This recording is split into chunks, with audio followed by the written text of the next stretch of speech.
To submit a student's submission to Turnitin without having them submit it to Turnitin, you can create a Turnitin assignment. So we'll click here and select Turnitin.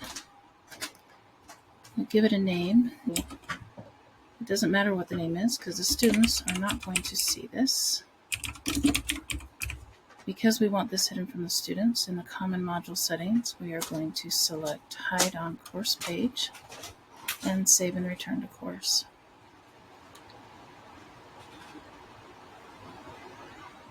Now you have a Turnitin check that you can use, and when you open that up, you'll have the Turnitin interface, and at the top of this you'll see a Submit on behalf of student. You can select a student and then continue, and then upload a submission, do a text input, or a cloud submission from a Google Doc.